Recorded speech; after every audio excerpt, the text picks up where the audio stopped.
This is Trend Following Radio, where great thinking comes alive. Nobel Prize winners, legendary traders, best-selling authors, and the pros that know what drive us irrational human beings. I am your host, Michael Coveil. Not filtered, raw, honest. That's my passion.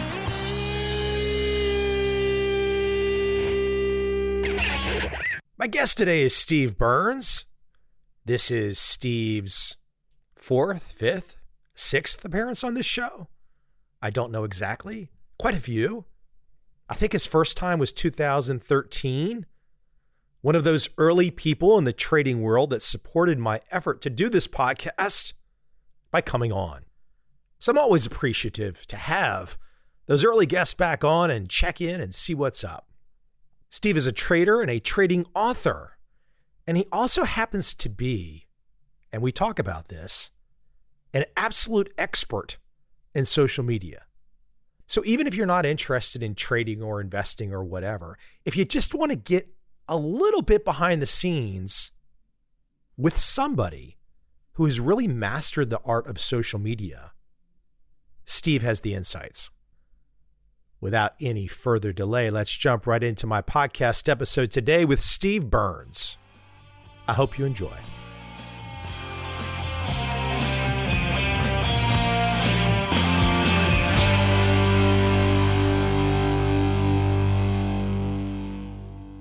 Yeah, it's a crazy year. So let me ask the operative question right out of the gate. For Steve Burns, for you, what has this year been most different? Is there any one thing that's different than other people? Is there something about your life that's been really unique in this period? Tell me.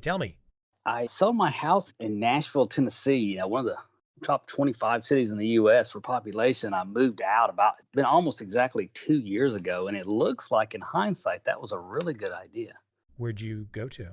Just a small town in southern Tennessee, right on the Alabama border. I'm probably maybe 30 minutes from Huntsville, Alabama, but I'm still in Tennessee, so I don't have any state income tax. Was the thinking that prices were elevated, good time to roll, something like that? Yeah, they had a price that I could not refuse. The price just kept going up in Nashville. I thought, this is absurd that these prices have got to this level. And I let the winter run for a while, maybe 2 years after it got a little silly. And I thought, I will happily sell someone this house and move away to a more calm and peaceful setting. Would they just say the 30-year fixed, is it under 2 or under 3% now? Something crazy? Yeah. I mean, so that's going to be more kerosene on the fire. Yeah. It's just nuts. And I'm just very happy to be so far away from that the closest little store to me, they still don't wear masks, I wear a mask and I'm careful, but it's such a rural area. I'm just glad to be away from all the mayhem I've seen in these major cities. It's unbelievable. I wonder if that's going to be a trend in the sense that Americans, I could go on about what people outside of America are observing, their observations about watching the CNN and the Fox and seeing all the craziness. But I wonder if, at the end of the day, a lot of Americans are going to say, white, black, Asian, whoever, Hispanic, they're going to say when they see the violence, they see the looting, they see the inability to go to a city without potentially having some kind of crazy violence. And if your wife or your kids are with you or something, it's quite frightening. Yeah, and other countries have to be looking down on the U.S. for the inability to control the situation and look like a third world country in a lot of ways. Where you're at, it has to be surreal for them to see what's going on over here. Yeah, I don't think people can wrap their arms around it. I guess maybe people are afraid to tell me what they really think. I would assume they look at it as a temper tantrum. Yeah, and creating the systemic risk, like you said, I've heard some source said that 1/3 of people were looking at moving out of cities now, looking at real estate away from the high population areas, even farther than the suburbs. I don't know how accurate that is, but I can understand it. I mean, the systemic risk of all the unintended consequences of the stuff going on over here, especially from a financial standpoint, has to be staggering. Well, it's really interesting because we haven't talked, I think it was maybe May of 19 we talked last, and I look at Skype and I can see, okay, I talked to Steve last then. It's quite fun to keep track of things. I wonder, well, not wonder, but it's the first thing you say out of the gate that you're concerned about. It's interesting as an American outside the country to talk to an American inside the country, and I can hear it in your voice. You're a little bit kind of like, okay, this is not okay. Yeah, and I have to drive where I am. I'm in a very, very remote area. I mean, I have to drive 30 minutes to get to Huntsville, Alabama, and that's a rocket development city. It's big into tech. It's a more advanced city. It's not a smaller town. It's really advanced with NASA and other major firms there. Facebook's looking at putting a server farm close to out here. It's concerning to even think that way, that law and order could be at risk in this country. And it's almost like a civil war when you watch it on TV. With the definition of a civil war, not that anything succeeded, but just the fact that there's civil disorder and there's Americans literally going at each other in the streets every night in some of these towns, especially out west. Yeah, it's wacky. I would think, though, in your life, your world that you've built, Steve Burns is a pretty straightforward name. And so your world is all online. So you move to a small town in Tennessee, you probably got all the anonymity in the world, unless you tell people.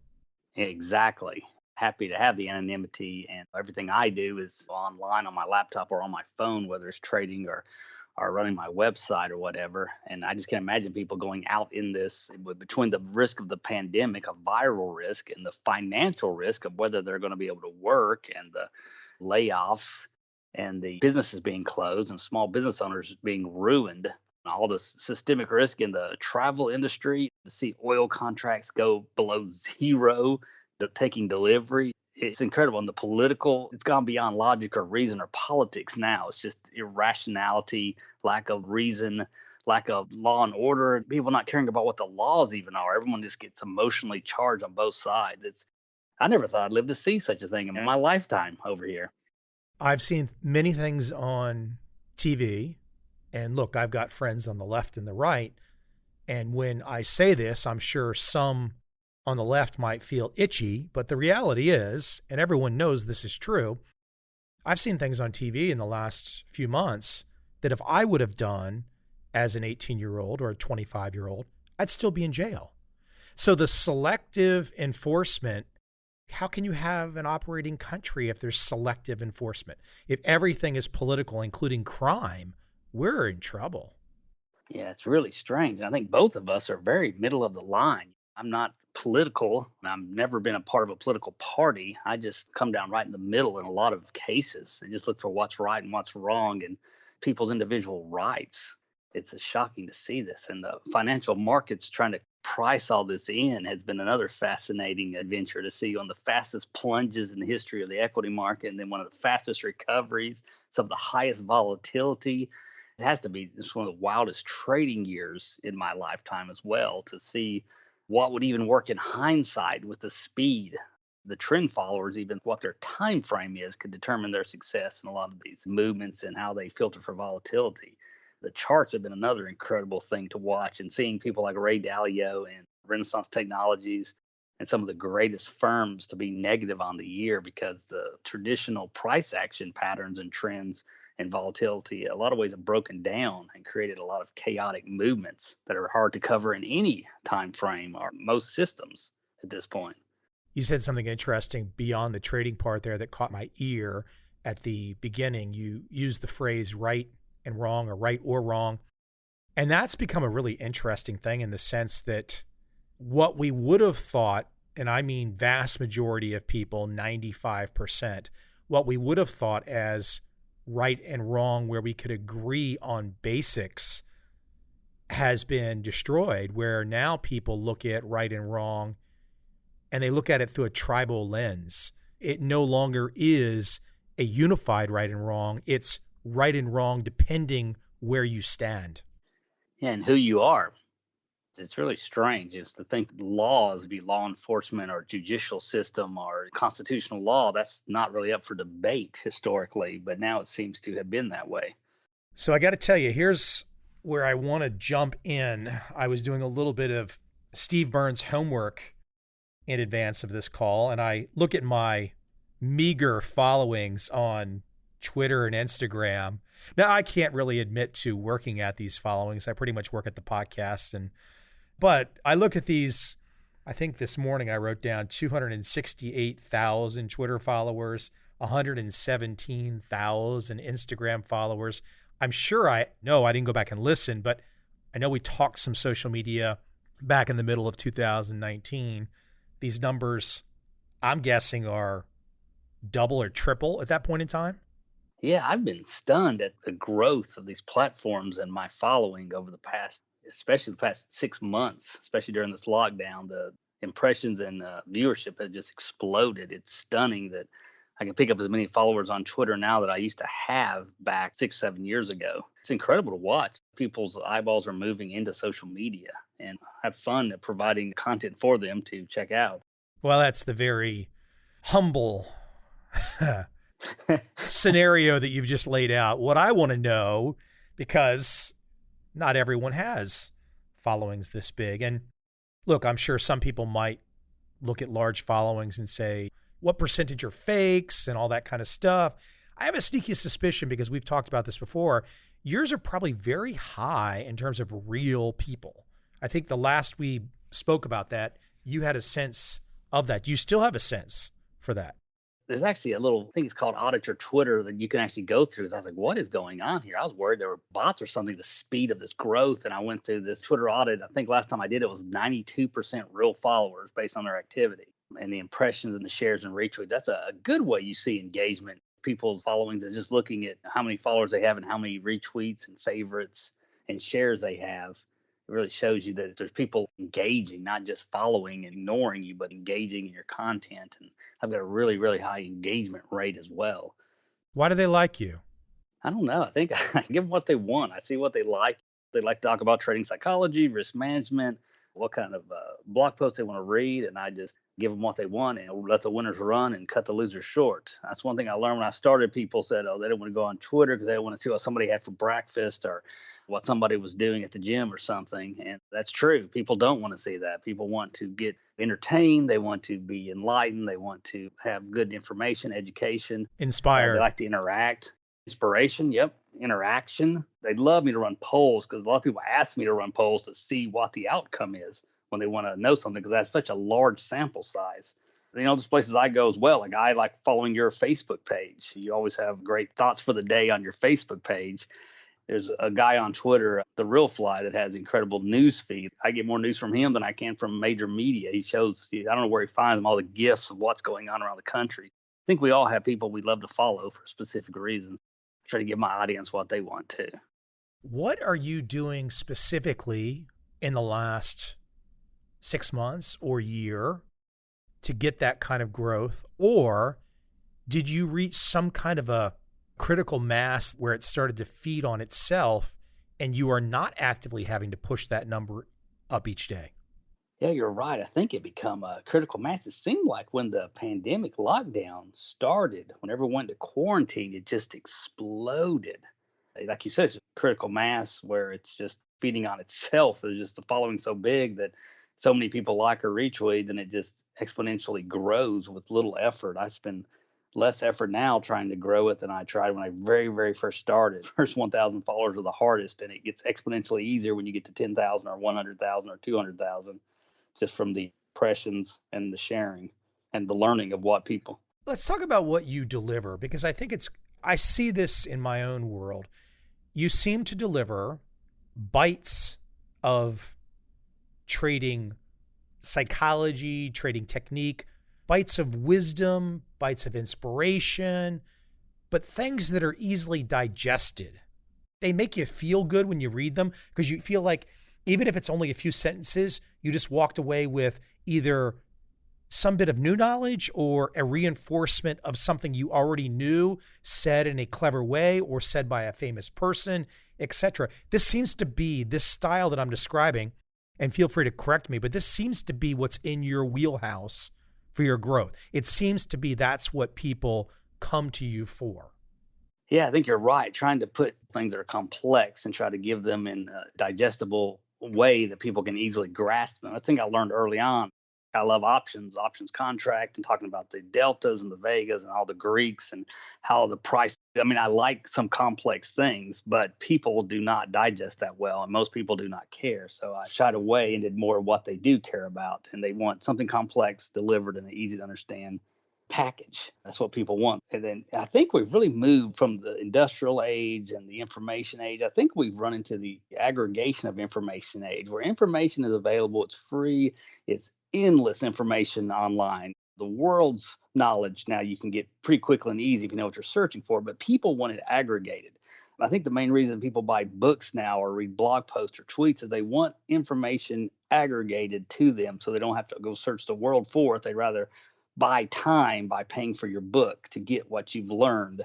I can't stand people say, read a book and say, oh, all that's free available online. It's like, yeah, if you want to spend 3 or 4 hours putting it all together and figuring out what to listen to, that's great. But you can save your time and money by going to a trusted source and purchasing the time they spent creating the book or the e-course or on their social media feed, learn from their experience. So I think that's what people like, it, the aggregation of information in a quick source. I've kind of made a note here, and I said to myself when I was thinking about your world that your expertise is reaching people and your content is trading. Your expertise is trading too, but it seems like you've developed this, maybe this is kind of like the Scott Adams talent stack type thinking, but you've got this reaching people skill set that's clearly there now. Yeah, I think I've got a pretty good knack on social media of understanding how it works, what people want, what people are looking for, what they enjoy reading, and just creating an audience, which I think that's sort of like websites were around the turn of the century, 2000 on, and podcasts became the big thing. That's the space you've moved in and dominated. Now it seems like even YouTube has come on as another platform as well as social media. So I think it's like we have to move with technology, where it's going, where the eyeballs are going, where the audiences are going. And I think it's important for everybody to have a online presence, regardless of what their industry is. It's almost like your calling card in 2020. I had a Harvard professor on. I was just listening to his episode. He was lamenting that we're reaching an era, in his opinion, where perhaps there will be less entrepreneurs because these big Amazons, Googles, Apples are so big you can't compete against them. So therefore, people will want to join them. Gosh, I hope that's not true. I told him that's very sad. And I think you're a great example of the entrepreneurial mindset. And I think there's such a much more interesting life to be the person that can go chill out in a small southern Tennessee town and do your own thing and not have to say yes, sir, to an a-hole all day long to get your paycheck. I completely agree. I disagree with the Harvard professor because I think it's the age, like Seth Godin said, where Karl Marx was always so adamant that the capitalists control the means of production and how they wanted to take the means of production and give it to the employees. But I feel like with all the dominance of the platforms, Google and YouTube and Apple and all those industrial complexes, even the Twitters, the Facebooks, is they've lowered the means of production for content to everybody. Anybody can get a WordPress website pretty easily. Anybody can go create a social media platform. Anybody can go monetize a YouTube channel. People can go launch their own songs on podcasts. I mean, I feel like we're living in the most entrepreneurial age ever. I know personally tons of people that make livings doing oddball things. YouTubers that make 10, 20,000 a month.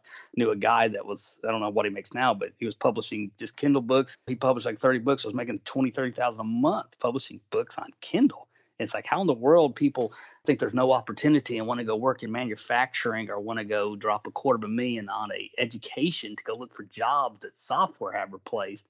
It's a really weird time where the haves and have-nots have switched around now, where there's people, entrepreneurs online, even on the corporate dominant platforms, making great livings. Because unlike the past of the old industrial GMs or GEs, you can go on Apple's iTunes store and have podcasts and songs, and you can go on Google's YouTube and create video, and you can go optimize your website on Google for search, and you can go trade for free on Robinhood, and most brokers have zero commission to learn to trade, and all the information there's for free, most things you want to do. So I feel like we're living the most entrepreneurial time ever with the barrier to entry lowered for everyone. Tell me, when you got started delivering some type of product or service online, how much do you think you were influenced, inspired to really dive in because you saw the money coming in early? And the reason I ask that is because I think a lot of people sit there and they say, well, okay, Steve's got this interesting career. He's probably making really good money at it. But for me to do that, it's going to take so long, da, da, da, da, da. But I would argue, and I'm curious your view because it happened to me, is that when you get online and you do something and someone pays you for something, that is like, I don't know, maybe I'm just some weirdo entrepreneur, but I think the moment someone online, another country, 8,000 miles away, is now your client, that's seared into your soul as an opportunity. Yeah, it's so funny. I think Steve Jobs said you can't understand things looking forward, only looking back. And all of the stuff I stumbled into online was by accident for the most part. I mean, I had people that told me, oh, no, you've got to have a website. A guy I knew that created a MMA website kept telling me I need to have my own website. The only thing I did was Facebook and Twitter. I started that because I enjoyed doing it. And the guy taught me to having the blog. And I did it thinking he taught me into it. He made the blog, the website for me. I started blogging. I thought, well, this is pretty cool. I can share my thoughts like I did with reviewing Amazon trading books. And then another publisher contacted me to publish books. He said, you've read so many hundreds of trading books, you should write your own trading book. And he taught me into it. Like, well, what's the big deal about that? And then I did that. My current wife, Holly, we've been together about 6 years now. She taught me doing e-courses. Like I didn't want to do e-courses, and she taught me into it. And then, like you said, saw the demand for it and people thanking me and wanting them. I thought, well, that's incredible. So I started making more. It grew from there. And then I just slowly learned, like you said, over time, like this is another way to make money. Just like people, if you're a trader, why do you do what you do, publish a book or whatever to make money? Same thing for trading, to make money. Like you said, I'm an entrepreneur. I'm a free market capitalist, like to have multiple streams of income for peace of mind. And I've sort of stumbled into it. Somebody coming into this, knowing what they were doing and having a goals and a plan and a focus and learning could outpace me because I did all this happenstance and learned on the way. Somebody else could come in with an actual goal and plan to build something, an ecosystem. But I'm the happen chance guy too. And I don't know. I think all the folks that plan too much, they end up, I don't know, teaching in school or something. I don't know. I'm not convinced. I mean, I know your point. I get it. I don't know though. You brought up YouTube. Are you into YouTube yet? My wife wants to build something cool on YouTube. She's going to do something likely outside of trading, like animation or something cool, because she sees a lot of opportunity there. And she loves doing animation and voiceovers and building things. And I think she's going to actually build something for YouTube. She's working on that, looking at what works and what would be fun and enjoyable. That's the thing, like you said, people have bosses and be forced to do something they don't want to do. It's cool about being an entrepreneur or a trader. You can go do what you want to do. And there's a lot more energy comes from when you're doing something you love doing or enjoy doing. And then it can also make money, possibly. You always know as an entrepreneur, much more enjoyable. Plus, when you're winning is also another energy. People that win the Super Bowl in the locker room have a lot more energy than people that lost the Super Bowl. So I think people that are entrepreneurs and capitalists and do their own thing and trade just have a different life experience than a lot of people that are grinding out in 9-to-5 jobs. YouTube is tough in this sense. And I say this as a guy who does a podcast. YouTube requires a lot more effort because you have to generally look okay. Yeah. If I'm sitting here in a t-shirt and shorts, which I am right now, my hair is sticking straight up from doing yoga earlier in the afternoon. It requires more energy. I think maybe that's the secret to Joe Rogan. He's bald, so he's got a studio already set up. He just rolls in. We can't even tell if Joe's wearing pants or not. I mean, maybe that's the secret, right? Yeah, he has an edge. Yeah, that's one thing I would never do front of camera. I think it hurts people's brands to do front of camera if you don't have a studio and makeup and the right lighting. I just not done that. Every time somebody wants to do the interviews and podcasts, like, well, audio only, like you. I don't dress for success. I dress however I want to dress for comfort. So I don't want to jump on a video podcast. But that's what's so funny about YouTube. There's guys that do all back of camera and make a fortune off of it. They never even show their face. They do all voiceovers, all stock photos and stock videos.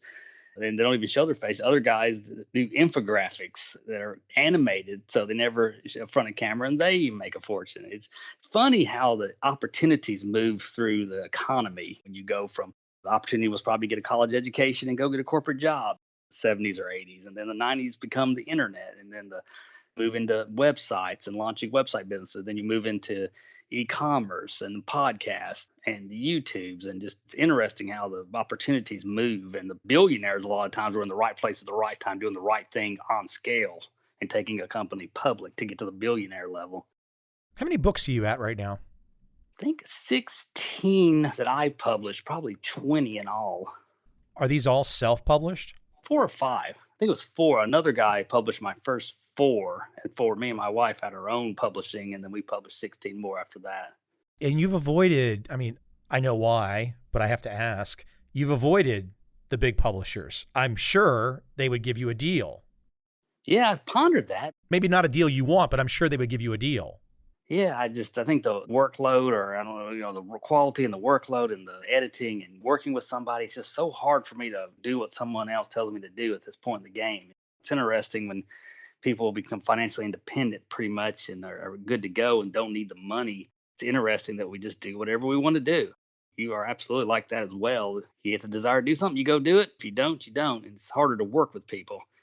I've bit the bullet on 3 different publishers. Maybe I guess it's going to be 4 soon. I've not done the self-published route yet. I know guys like you and James Altucher have talked about it. I think I'm going to have to bite the bullet at some stage of the game because there's a lot of inspiration from people like you and James, for example, doing it. And there is so much. Gosh, anyone listening right now, I can't tell you there's a perfect way to make this decision, self-published versus big publisher. But I could tell you this much. A big publisher equals drama. I wondered what your opinion would be. It's drama. They're all drama. It's like drama queens. And ultimately, I have to tell you, a lot of these editors are basically competing with their authors. It's the craziest thing. They sign you on. They want to have you as a author on their platform. And I've seen this across all the different publishers. And then they just want to compete with you. It's weird. I wonder if the edge they provide, it seems like the edge they provide becomes less and less every year as technology advances. I would say the edge is something similar to getting a Harvard MBA. There's probably very little you're going to learn in a Harvard MBA that you can't learn for free online if you're motivated. The trick with the Harvard MBA is going to be the networking and the Rolodex, okay? It's going to be the people that you're around, the connections, the ongoing brand, etc. I think that is the issue with publishers. I mean, look, if a publisher comes to you and says, Steve, we want to do your first big trading book with a big publisher. Okay, then you're going to give them a manuscript. They're going to talk down to you about how it needs to be fixed to however they think it needs to be fixed. They're going to do a bunch of editing. They're going to pay you very little money in terms of an advance or a percentage or whatever. And then when the book is done, you're going to have to tell them how you're going to sell it. Yeah. That was one of my theories. I didn't know for sure, but I thought, I don't need them for that. I've got my own platform for that. So I'm not sure.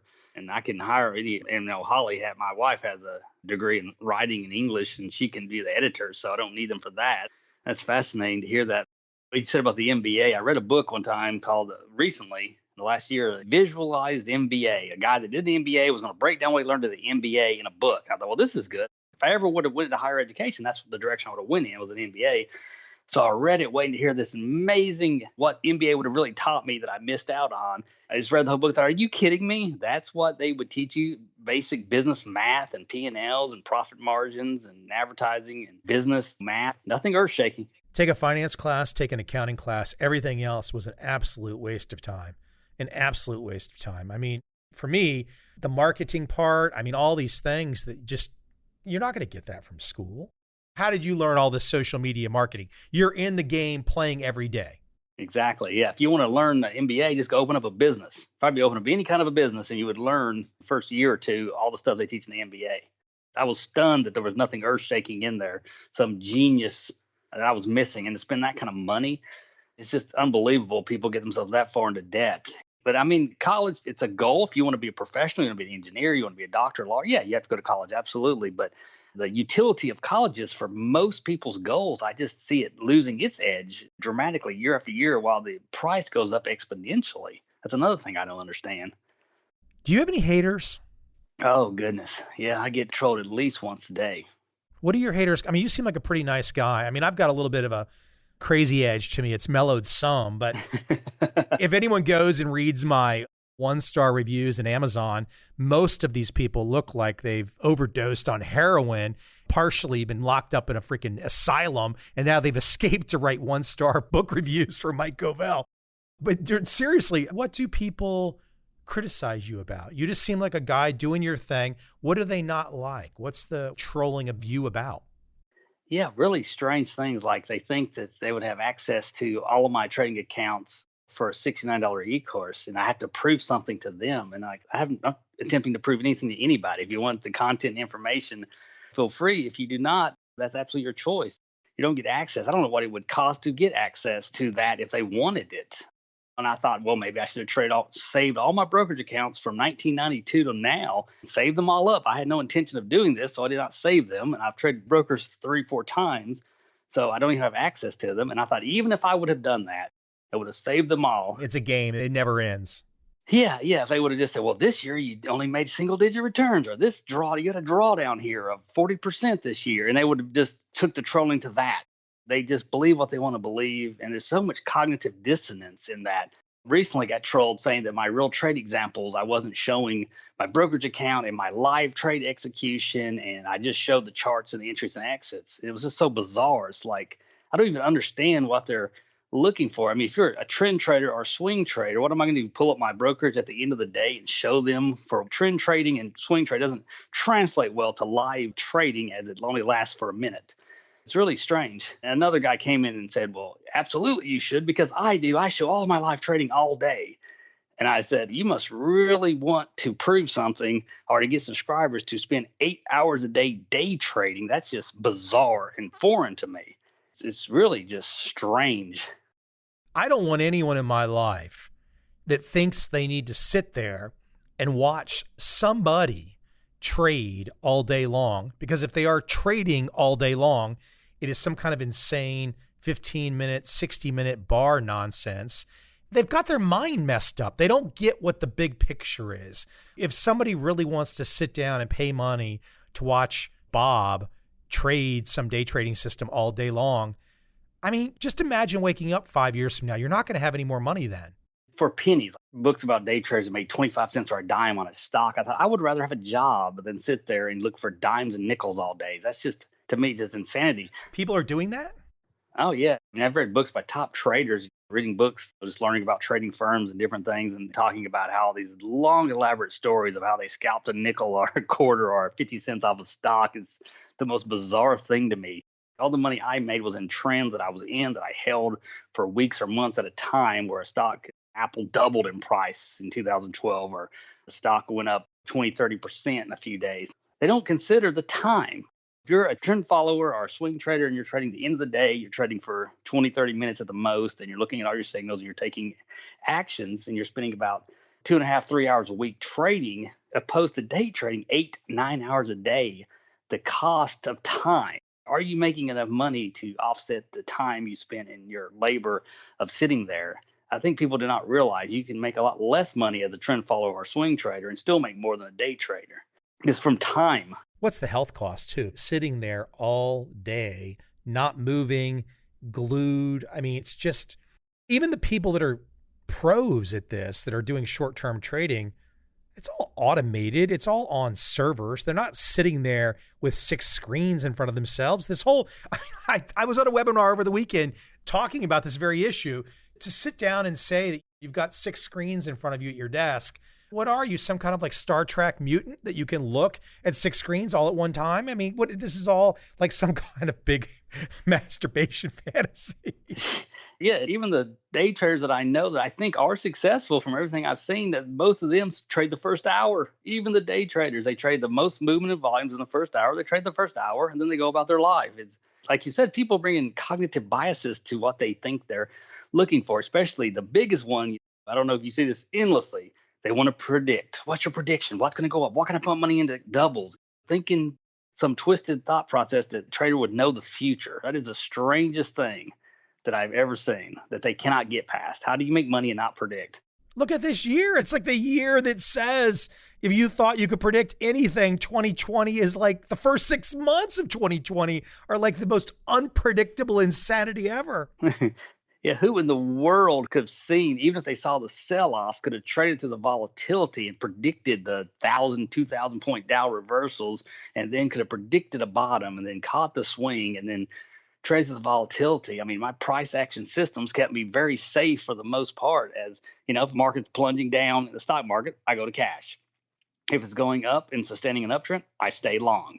I'll use leverage. If the volatility retracts and it trends parabolically, I'll double my exposure. I mean, very simple processes. I'm sure you saw this book that came out, I think last November or December, the Zuckerman book about Jim Simons. That was a good read. It was really interesting. I think for me, the most interesting part is the one page where Simons and his crew in the mid to late 80s are hearing all this news about a guy in Chicago and something called the Turtles. And they got inspired to try to figure out what they were doing, because at that point in time, Simons had not become the quant at scale master that he is today. Yeah, the Turtles inspired so many people. And I think in your book, more than anything, brought that into the main consciousness of what they were doing. It's just such a groundbreaking thing to think about, using price action systems to capture trends with very simple trend following signals of getting in and getting out, and then filters for volatility. Nothing earth shattering. They're not trying to predict something doubling or a market crashing or roaring. They're just following non-predictive price action models. It's fascinating that that's the biggest obstacle. Most traders cannot get past that. They just cannot understand. I talked to a huge group of dentists on Facebook Live the other day, and they just couldn't move past the prediction. And then you would think they agreed with you. Then they'd go on. So what do you predict that's going to happen next? So what do you believe will have the biggest uptrend? It's bizarre. It's almost like a mental block. You can literally be with a group, and this happened to me over the weekend. You can be with a group, explain trend following, start to finish, what it is, how it works, and then you see a bunch of questions start to pop on the feed, and they're all asking, when do you predict the trend? What do I do now? What's your tip? You're right. It's like there's some kind of cognitive dissonance where they just got locked in their mind something, and even though you explain to them something that they're not expecting or maybe they don't understand, and I'm not trying to be all that, it doesn't resonate. And I don't know, sometimes maybe they just think when I say something or you say something and try and give them some piece of insight, maybe they just think it's bullshit and they just think there's another secret around the corner that we're holding back from them.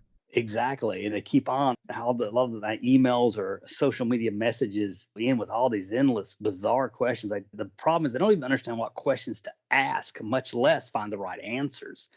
It ends with me saying you need to find a quantified trading system with an edge that you can trade with discipline over the long term.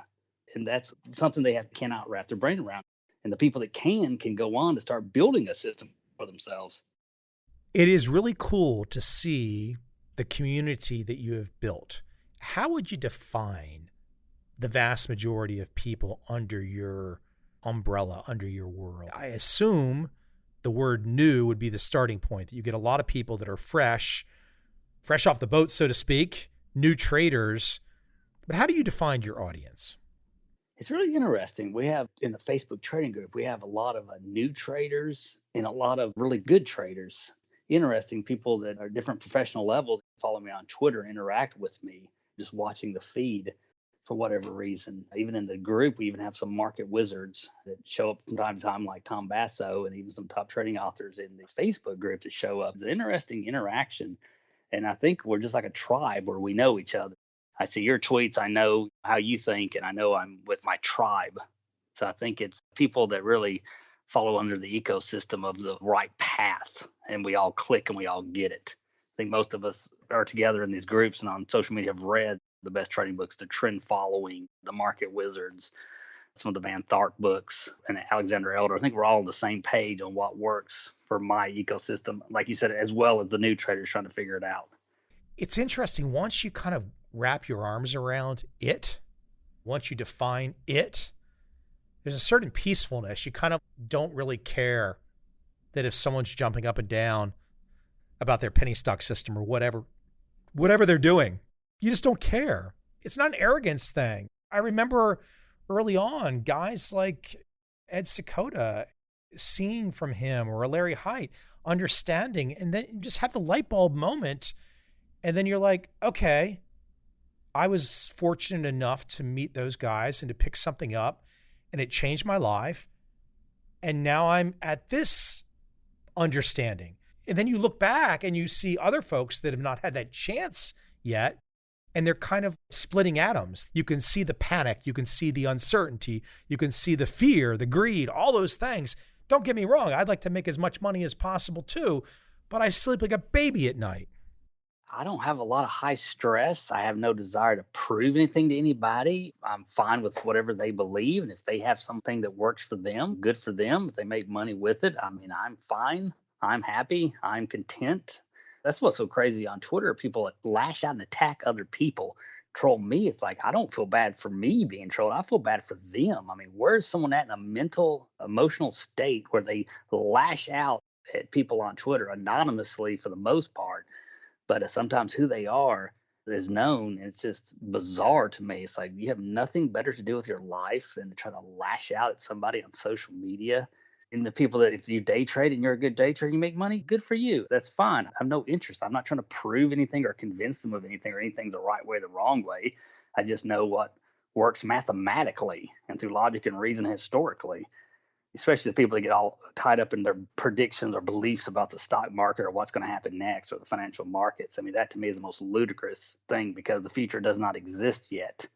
The block button across all social media is the most powerful invention. Yeah, just turn them off and move on with your life. A lot of times I don't. It's just so bizarre that a lot of times I won't even give them a block. They're not even worth my block. I'll just watch them for comedy a lot of times. And also don't get too wild and nasty. Give me a perspective on international. I know I see your Facebook group and it seems like there's a lot of international. I see people coming into me on Facebook, a lot of international. If I had to say where people are coming from, it seems like a lot more new people are coming from everywhere but America. I'm not saying new people don't come from America, but it seems like the rest of the world is getting more and more and more connected on a granular level to where they end up at my doorstep and your doorstep.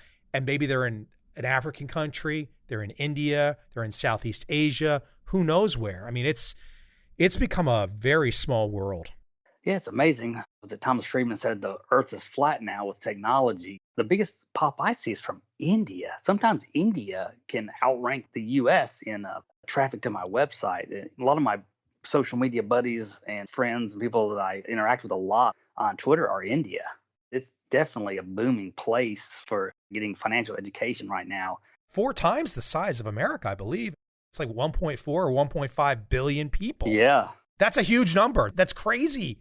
America's 350 million. And they're coming, they're excited and engaged. I mean, it's like, man, the competition in the marketplace from people from India. I mean, they're highly educated, a lot of them, and they are very interested and engaged in finance. Yeah, that's what I see is just exploding is India. Turkey has come up strong recently as well with traffic. And that's where I see the two big sources coming from. It's very fascinating that they would be outpacing the Americans are out working their 9-to-5 jobs, and India is coming into the online space and trading in force. Pretty sure in fact, I know it. God, I don't want to say yes. Trend following has been published in Turkish.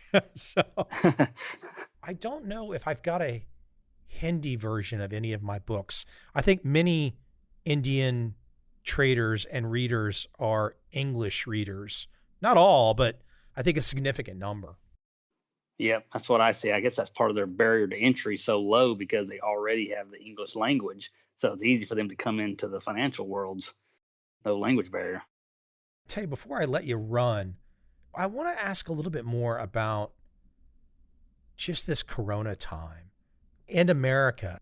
At the beginning of our conversation, you had a certain emotion in describing what's going on. How does it feel on the ground? Because look, you look at the stock market, it's high. You read the stories about, okay, the government is giving everyone a paycheck. They're passing out money so to tide people over. But that's not enough, is it? Yeah, right now the Americans on the 48 contiguous states especially, they're facing, a lot of them are facing financial ruin from being severanced and let go or laid off, or they're self-employed if they're front-facing customer businesses are unable to work and unable to get unemployment insurance because they weren't employees. So they're facing financial ruin in a lot of cases. And then you have the health ruin. Still about 1% death rate worldwide for coronavirus, but that's still, you get 1,000 people together, 10 people could die of the coronavirus if they're susceptible to it. So people are worried about financial ruin. They're worried about health ruin. They're probably terrified about their portfolio that they were investors and buying holders, market tanks. So they have a lot of stress. It's really strange around here. I've gone into multiple stores around a 30-minute radius of my home. Tylenol PM keeps getting sold out. People are medicating themselves. It's odd that all those would be sold out 3 different stores with Tylenol PM. That was an interesting thing I saw. Plus, supply chain's broken for some reason with this whole toilet paper fiasco and paper towels being hoarded. I think they're just now after, what's it been, 4 months. Well, apparently, if you get COVID, you need 20 to 30 rolls of toilet paper per day. Something like that? It's very strange. Right. If you get COVID, you need 20 to 30 rolls of TP per day. I don't breaking the entire paper supply chain for 5 months where stores still were empty or only had 1 or 2 types of paper towels and toilet paper. Entire aisles empty for 4 or 5 months. I mean, just bizarre. Like there are breaks in the supply chain over here. Just a lot of just strange. The strangest year I've ever seen it. The internet bubble or the 9/11 or the financial crisis 2008, they all just seem so pale in comparison. The only thing even seemed a little bit similar was the 92 LA riots when I was a kid in the 70s, all the dark times of the 70s with embargoes and unrest in the 70s. It's truly the strangest years I've ever seen in my lifetime. Well, I decided 2 months ago, physical, got on the scales. I think it was the COVID-19. And I decided, okay, I'm going to shed pounds. Even though I've continued to work out like a crazy person, I just over the last 6-7 years being in Asia, obviously some weight came on that I'm not a scale guy. I'm not using it. So I decided, okay, I'm losing 25. I'm halfway there. So that was my goal. And it partially COVID related. Men, this seems to be a disease that affects men and it doesn't like extra weight on us. So I said, okay, I can't control much about this damn thing. So I'm going to stop eating. I got lucky going into this. I had lost a lot of weight a couple years ago where I just decided to eat healthier. My numbers weren't being great. I guess the middle age, things aren't as easy as you get older. And I lost a lot of weight going into this. So I got lucky with that one. Once again, losing weight, moving out of the city were both good trades. Yeah, seriously. Steve, I can't keep you. Where can we send people? We could just sit and chat about all kinds of aspects of life. Where would you like to drive people? They can find your books on Amazon. They can find you on Twitter with your fast approaching 300,000 followers. They can find you on Instagram with your fast approaching 120,000 followers. I don't know. Does it make a difference if they go to your website? I mean, it seems like you're a pretty easy guy to find these days. Yeah, my website is newtraderuniversity.com, newtraderu.com, and newtraderu.com. Take them anywhere else they go. And my handle is S. Joseph Burns on all my different platform usernames. So easy to find. Steve, thanks for coming on. We'll have to keep checking up every year, see what's going on. Yep, great chatting. Hopefully we'll all still exist next year. Hopefully, I hope there's not another more extended COVID lockdown. We'll all go nuts. Hit phase 2 quarantine. Oh, man. I hope not. Over here in Asia, it was a good 2 to 3 months of masks, only leaving to go to the grocery store and stuff like that. Everyone's got a technique for battling this thing, and there's no easy solution. It looks like Taiwan did really well. A lot of Asian countries did. Look, I know there's been these huge debates about masks. A lot of people, especially on the liberty front, want to fight against the use of masks. I say, look, I don't know the science. Maybe somebody's science will say masks work. Somebody else's science will say they don't work. So if the science is uncertain and it's a life or death issue and you're going to be in a hot spot, church, grocery store, hospital, in a confined space with lots of other mouth breathers, then it probably makes sense to put the mask on as a risk reduction mechanism, not as a trying to be political or trying to say masks work or don't work. It's just, if it's all you got and the cost is basically zero, why not give it a shot? That's my thinking. Yeah, risk management. Yeah. Talib had a video on his Twitter, showed what happens when you breathe out with no mask on, how it spreads just the breathing in particles. And that was plenty to convince me the wisdom of risk management of wearing a mask, not to spread it. If everybody just wore one, it would drop the risk down. And it doesn't mean you're wearing one around the house or anything like that. Yeah. But crazy tunes out there. Steve, Thank you for coming on. I guess the first time you came on, I want to say was probably 2012. God, yeah, I think you're right. Good gracious. I mean, I'm guessing 2012 or 2013 at the latest. I'm almost positive 2012. Wow, 8 years. Crazy. Crazy, crazy, crazy. Incredible journey. Thank you, sir. Appreciate it. Thanks for having me, Michael.